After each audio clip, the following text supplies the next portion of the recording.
Hello student, welcome to Om education centre.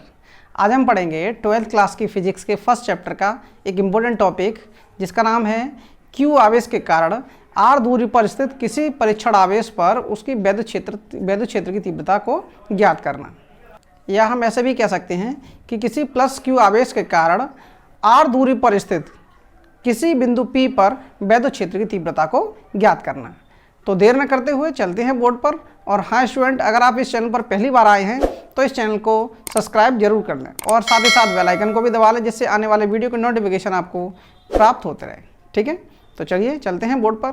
चलिए student, देखिए topic है हमारा किसी बिंदु आवेश Q के कारण R दूरी पर वैद्युत क्षेत्र। मतलब हमें किसी बिंदु आवेश Q के कारण R दूरी पर कोई भी बिंदु स्थित हो सकता है, उस बिंदु पर हमें वैद्युत क्षेत्र की गणना करनी है। ठीक है, तो ऐसा मान लीजिए कि कोई प्लस क्यू आवेश है जो कि मूल बिंदु पर रखा हुआ है। तो सबसे पहले ये चीज़ थ्योरी आप लिख लेंगे कि कोई आवेश है, प्लस क्यू आवेश है जो कि मूल बिंदु पर रखा हुआ है। अब उस मूल बिंदु पर जब आवेश रखा हुआ है तो उसके चारों ओर क्या होगा, वैद्युत क्षेत्र होगा, क्योंकि प्लस क्यू आवेश से हमेशा वैद्युत क्षेत्र यानी कि वैद्युत बल रेखाएं निकलती हैं, तो उसके चारों ओर वैद्युत क्षेत्र होगा। अब उस वैद्युत क्षेत्र में जब हम किसी परीक्षण आवेश को, यानी कि कोई परीक्षण आवेश ऐसा आवेश होता है जिसमें बहुत कम आवेश होता है, जिसके द्वारा उसके वैद्युत क्षेत्र पर कोई इफेक्ट नहीं पड़ेगा। ठीक है, तो उस परीक्षण आवेश को जब हम वैद्युत क्षेत्र में आर दूरी पर जब लेकर आते हैं तो हमें कुछ बल लगाना पड़ता है। ठीक है ना, यानी कि जो प्लस क्यू आवेश था उसके कारण जो वैद्युत क्षेत्र उत्पन्न हो रहा था, तो वैद्युत क्षेत्र के विरुद्ध हम लेकर आ रहे हैं तो हमें थोड़ा बहुत बल लगाना पड़ेगा। तो उस बल को लेकर चलते हैं। ठीक है, तो सबसे पहले मैंने आपको जो थ्योरी बोली है उसको बोर्ड पर लिख लेते हैं। ठीक है, चलिए तो यहाँ देखें, जो हमने बोला था वो उसको यहाँ पर लिख लेंगे। सबसे पहले माना कोई बिंदु आवेश प्लस क्यू मूल बिंदु पर स्थित है यदि किसी परीक्षण धनावेश क्यू नॉट को, ठीक है, परीक्षण धनावेश हमने बताया है कि परीक्षण धनावेश क्या होता है, जिस पर न्यूनतम आवेश होता है। इस परीक्षण धनावेश के कारण किसी अन्य जो धनावेश है उसके वैद्युत क्षेत्र में कोई फर्क नहीं पड़ेगा। ठीक है, तो वो है परीक्षण धनावेश। तो जब इसको अनंत से और वैद्युत क्षेत्र में, यानी कि जो प्लस क्यू के कारण जो वैद्युत क्षेत्र है उसमें लेकर आएंगे तो किसी निश्चित दूरी आर तक हमें लेकर आना है। ठीक है, और वहां तक लाने में जो लगने वाला कूलाम बल है वो क्या होगा, देखो यहाँ पर। तो लगने वाला कूलाम बल क्या होगा, कूलाम बल का फॉर्मूला होता है F = 1/4πε0 इंटू Q1 × Q2/r²। ठीक है, यानी कि दोनों आवेशों का गुणनफल और उनके बीच की दूरी का वर्ग। ठीक है, ये है r। अब यहाँ से देखो चित्र देख रहे हैं, यानी कि प्लस क्यू कोई ये प्लस क्यू जो है मूल आवेश है जो कि मूल बिंदु पर रखा हुआ है, और यहाँ से r दूरी पर स्थित यहाँ पर कोई बिंदु P है। ठीक है, और हम जो आवेश जो परीक्षण धनावेश है उसको अनंत से लेकर आए हैं इस बिंदु पर, यानी कि यहाँ पर ये जो बिंदु है प्लस क्यू नॉट, ये है, ये तो मूल आवेश है, तो इसको लिख देंगे मूल आवेश। यहाँ लिख दो मूल आवेश। ठीक है, ये मूल आवेश हो गया। और ये हमारा क्या है, परीक्षण धनावेश। तो यहाँ पर लिख देंगे इसको परीक्षण।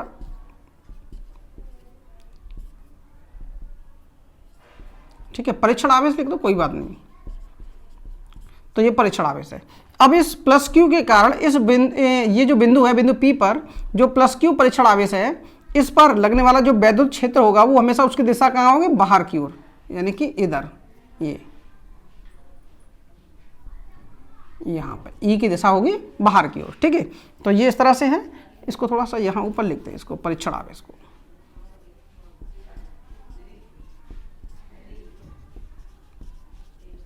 ठीक है, ये अब यहाँ से देखेंगे, अब यहाँ पे दो बिंदुओं, यानी कि दो बिंदुओं के बीच लगने वाला या दो आवेशों के बीच लगने वाला कूलाम बल क्या होगा। तो यहाँ से देखेंगे हम F = 1/4πε0 इंटू, अब Q1 हमारा क्या है, ये है प्लस क्यू, इंटू Q2 हमारा क्या है, Q नॉट, और अपॉन में r²।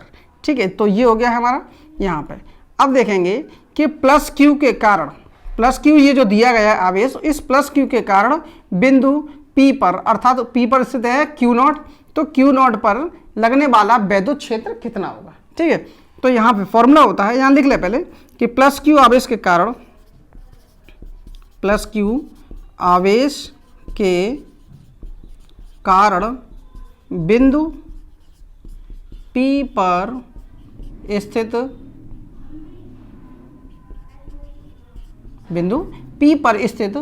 बिंदु P पर क्या स्थित है, Q नॉट। ठीक है, बिंदु P पर स्थित परीक्षण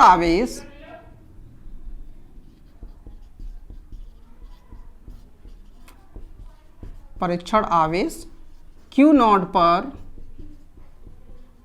लगने वाला वैद्युत क्षेत्र, ठीक है, लगने वाला वैद्युत क्षेत्र या वैद्युत बल, ठीक है।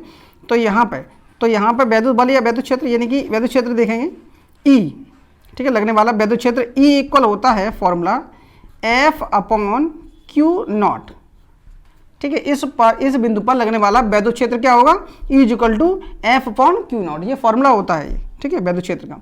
तो यहाँ पे अब यहाँ देखेंगे कि F को जो हम पहले निकाल चुके हैं, यहाँ F बराबर ये दिया गया है, इन दोनों के बीच लगने वाला जो बल है वो क्या है हमारा 1/4 पाई F/0 इंटू, और ये है Q into Q0 upon R², और इसके अपॉन में हो जाएगा, ठीक है, इसके अपॉन में क्या है Q0।